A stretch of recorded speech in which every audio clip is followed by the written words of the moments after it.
పహల్గామ్ ఉగ్రదాడులు ఐక్యరాజ్య సమితిలో సంస్కరణల అంశంపై భారత్ చేస్తున్న వాదనకు బ్రిక్స్ దేశాలు మద్దతు పలికాయి. పహల్గామ్ ఉగ్రదాడులను తీవ్ర స్వరంతో ఖండించడమే కాదు, యుఎన్ గుర్తించిన తీవ్రవాద సంస్థలపైన కఠినమైన చర్యలు అవసరమని ప్రతిపాదించాయి.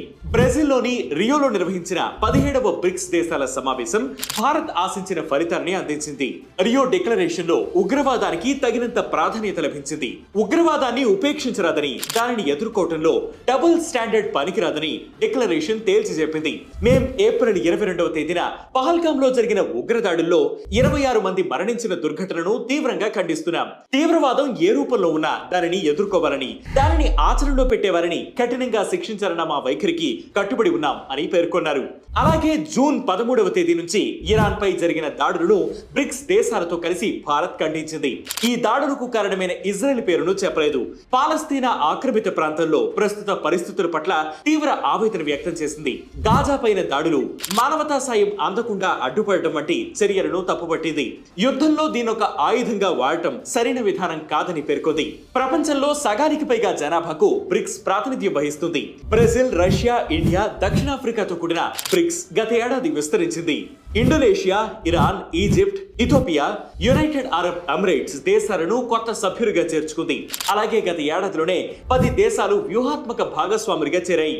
అందులో బెలారస్, క్యూబా, వియత్నాం వంటి దేశాలు ఉన్నాయి. ట్రంప్ టారిఫ్లు ప్రపంచ ఆర్థిక వ్యవస్థలపైన తీవ్రమైన ప్రభావం చూపుతున్న నేపథ్యంలో తమ ఎకానమీని కాపాడుకోవడానికి ఆయా దేశాలు గట్టిగా ప్రయత్నిస్తున్నాయి. ట్రంప్ ఆగ్రహానికి గురి కాకుండా ముందుకు వెళ్లడం గురించి ఆలోచిస్తున్నాయి.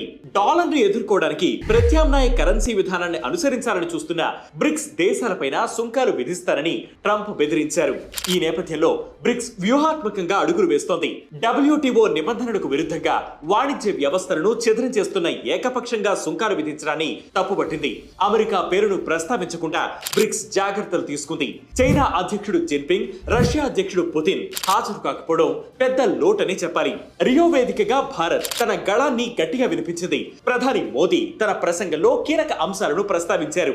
ఏప్రిల్ 22వ తేదీన జమ్మూ కాశ్మీర్ లోని పహల్గామ్ లో ఉగ్రవాదులు చేపట్టిన దాడులు భారత్ పైన మాత్రమే కాదు, మొత్తం మానవాడిపైన దాడిగా అభివర్ణించారు.